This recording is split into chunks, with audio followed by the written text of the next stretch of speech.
Picture this, it's 2012 and Starbucks makes its grand entry into India, partnering with the Tata Group. Fast forward to 2024, they have expanded to over 450 stores across 61 cities. Sounds like a success story, right? Well, not quite. In the fiscal year of 2024, Starbucks India posted a revenue of rupees 1218 crores. But their losses surged to 3.2 times to a whopping number of 80 crores. That's right, from 25 crores to previous year to 80 crores in this year. So what's going wrong for this global coffee giant in a country where we guys are embracing international brands? Let's dive into a bitter brew that is Starbucks' Indian journey. But why is Starbucks, a global coffee powerhouse, struggling in a country where chai isn't just a drink? Starbucks has set up 24 outlets in India since it opened its first coffee shop in Mumbai 1 year ago. But the global coffee giant is struggling to gain much market share in the tea-drinking country. Let's break it down for you. First up is a price problem. In a country where you can get a cutting chai for 10 rupees, Starbucks is trying to sell a cappuccino for rupees 300. It's like trying to sell a gold-plated samosa, and you know what, it's fancy, but who the fuck is buying it? With 90% of Indian earning less than rupees 25,000 a month, that 300 coffee suddenly feels like luxury. Now, let me give you a perspective. Imagine you are earning 25,000 a month and you walk into the Starbucks, order a cappuccino, and boom, there goes more than 1% of your monthly income. But Starbucks isn't just only playing it down anymore. Local chains like Blue Tokai and Third Wave Coffee are offering specialty brews at lower prices. A cappuccino at these places are about 230 rupees. It's pretty expensive, but as compared to Starbucks, it's little bit less costly. Let's talk in numbers. Blue Tokai, a homegrown specialty coffee brand, saw its revenue to 127.45 crores in financial 23, marking a staggering of 72% growth from the previous year. They have expanded to over 100 cafes in major cities. Then there is a Chaios with over 200 stores across India. And you know what? Chais is not just sticking to the chai. They are also expanding into coffees and cold beverages, directly challenging the Starbucks territory. And let's not forget the OG Indian coffee chain, which is Cafe Coffee Day. We usually call it CCD, with 1600 outlets across India and a revenue of rupees 1013 crores in financial 24. CCD has managed to maintain a strong hold by offering locally sourced coffee at more affordable prices. But here where it gets really interesting. Starbucks isn't just giving up. They're steering up for a new plan to tackle these challenges. They are aiming for an ambitious goal of 1,000 stores by 2028. That's more than a double of their current presence in just 4 years.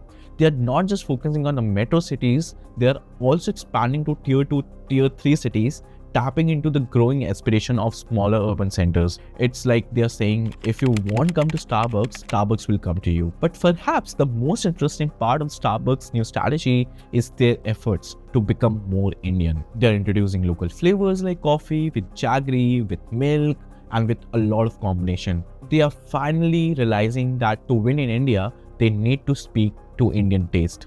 They are also launching more affordable options starting at rupees 150, and it's a delicate balance, trying to attract a broader customer base without diluting the premium brand image. Now you are wondering how much a Starbucks coffee cost.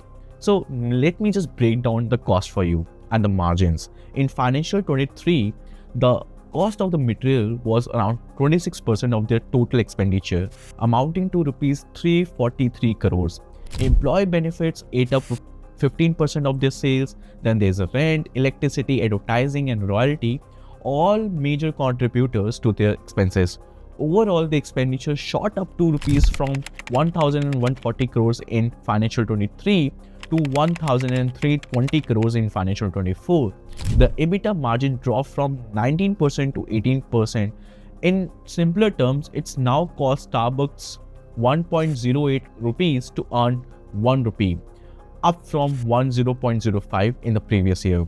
It's like they're running faster just to stay in the same place. But here's the thing, Starbucks still holds a certain allure for many Indians. The Starbucks cup still seems as a status symbol, a piece of Western luxury.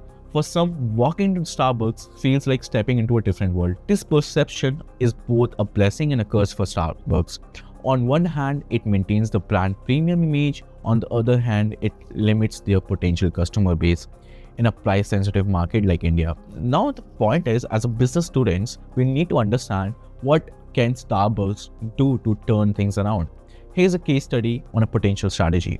First is localization. Starbucks needs to go beyond just introducing a few Indian flavors. They need to create an experience that resonates with Indian culture, just like Fab India. Imagine walking into a Starbucks and seeing a local arts on the walls, hearing an Indian music and being greeted with a namaste instead of hello, welcome to Starbucks. They could partner with a local artist for stores designs and collaborate with Indian influencers for marketing campaigns. It's about creating a Starbucks that feels Indian, not Western anymore. The second point is come down, which is very important, is price strategy. Starbucks needs to rethink its pricing model in India.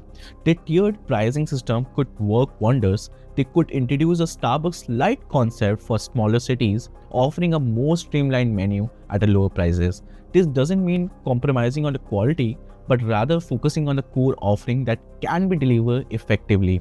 They could also consider a subscription model for regular customers, offering discounts for prepaid coffee plans. Third is digital innovation, which these guys are already been doing it, but at the same time, the country where we are in, we are embracing the digital technology so fast that Starbucks needs to keep up its game. They could enhance their mobile app with a personalized recommendation based on a local preferences. And now if you imagine an app that suggests a masala chai on a rainy days or maybe a mango frappuccino during the summer. They could also implement a virtual reality experience to select the stores, allowing customers to visit coffee farms or maybe take a virtual tour of a Seattle for Starbucks. And I guess it gives them a lot of value. The fourth point comes is sustainability initiatives. With Indian consumer becoming increasingly conscious about sustainability, Starbucks has an opportunity to lead the way. They could also source more ingredients locally, not just to reduce the cost but to appeal to environmental conscious consumer. A reusable cup program with a significant discount could reduce waste and build customer loyalty. Partnering with local NGOs for community development projects could also help them to build the goodwill. Fifth is experiential marketing. Starbucks needs to create experiences that go beyond just serving coffee. They could host a coffee tasting events and workshops, tapping into the growing interest in coffee culture among urban Indians. Creating Instagram-worthy spaces in stores could attract younger customers looking for a perfect backdrop for their social media post.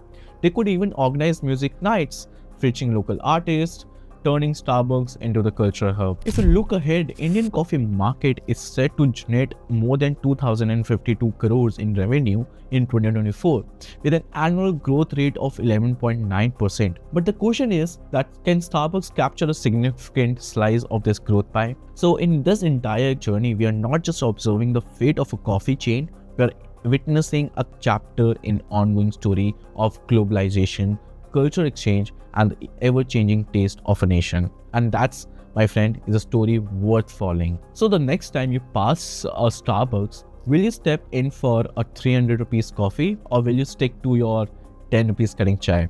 Your choice and the choice of millions of Indians like you will shape the future of this global brand in our country. And we need to remember, in the world of business, just like in a coffee, it's all about finding the right blend.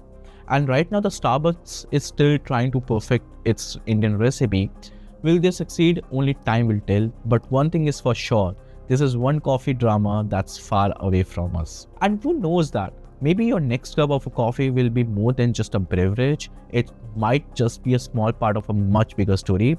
A story of nation, a brand, and the endless quest for the perfect brew. Thank you so much for watching. I hope you guys like this video. Do subscribe to the channel and keep watching. Thank you so much. Signing off.